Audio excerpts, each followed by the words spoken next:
Detroit. The last time it happened, Jaren Jackson Jr. was quite junior. The current Michigan State star was not even 7 months old in April 2000, when Michigan State cut down the nets in Indianapolis. And that was it, the last national championship. Not just for Michigan State. For the whole Big Ten. This is a story about one of the most confounding streaks in sports. The last time the Big Ten won a national title in men's basketball, the winners went to the White House to be honored by President Bill Clinton. The streak is not mind-bogglingly long like the Chicago Cubs World Series-less streak, but look at it this way. The Cubs played 107 seasons between championships. We'll count the 1994 season, which ended with a strike because the Cubs were 49-64 and would not have won the series. Since Tom Izzo's team won a title, 221 Big Ten teams have finished seasons without a national title.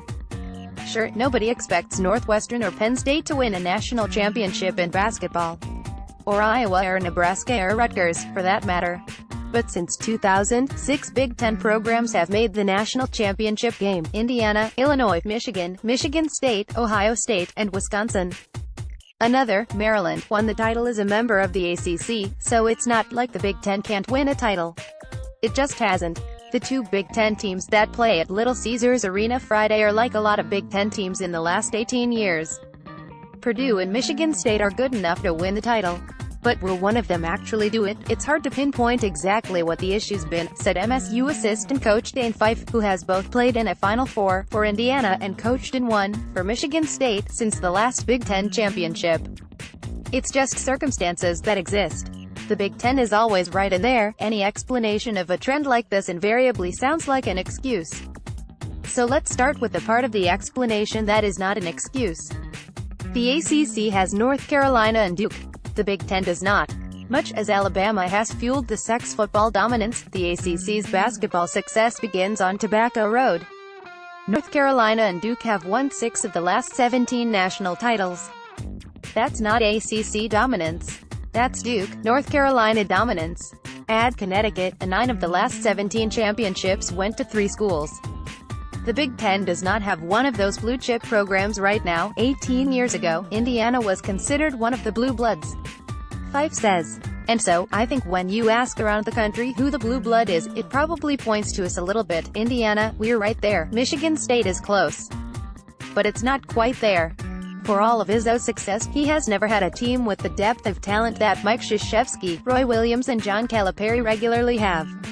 Izzo has only coached 3 NBA lottery picks, and that assumes Jackson Jr. and Miles Bridges go in this year's lottery. On a few occasions, the Spartans made Final Four runs, only to get exposed by clearly superior teams from North Carolina, 2005, 2009, or Duke, 2015. Another explanation is just luck. Hey, it's a factor in this tournament. Plenty of fans from Illinois will tell you the refs cost them the 2005 title game against North Carolina, and Michigan fans will tell you Trey Burke clearly blocked that Peyton Shiva shot in 2013, and Wisconsin fans are still salty about the whistles in the 2015 title game against Duke, and yes, of course this is just what bitter fans do. But forget the focus on the refs. The point is that the Big Ten was 1 or 2 plays away from winning the title on several occasions. Remember, the best team does not always win. The 2011 and 2014 UConn teams were not the best in the country, but they won titles. In 2010, Izzo had one of his worst Final Four teams. The Spartans needed a buzzer-beater just to beat Maryland in the second round, and they were battered by injuries. Those Spartans had no business playing in the Final Four. But they did, and when they got there, they looked around and did not see any other great teams. It was one of those wacky years. Michigan State lost to Butler by 2 points in the semifinal. Then Butler lost to a very good but not great Duke team by 2 points in the final. That weekend, as much as anything, explains the streak, which is to say, stuff happens. There have been years when the Big Ten just wasn't that great. But there have been a dozen or more Big Ten teams that were good enough to win a title in the right circumstances. The Big Ten has had veteran teams that couldn't seem to lose, like Illinois in 2005, and freshman-dominated teams loaded with talent, like the Greg Oden, Mike Conley Ohio State group in 2007. Both lost in the title game.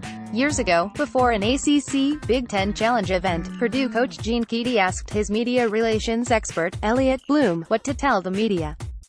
He knew he would be asked about the ACC's superiority in the event.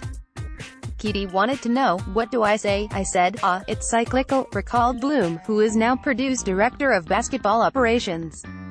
If you say it's cyclical, you're pretty accurate. ACC dominance is probably not cyclical, especially now, with basketball powers Louisville and Syracuse in the league. But Big Ten failure is cyclical. In a lot of years, the Big Ten could match any league's depth, but it didn't have the elite team to win a title. This year, the opposite may be the case. The league only placed 4 teams in the tournament, but 3, Michigan State, Purdue and Michigan, entered with viable titles.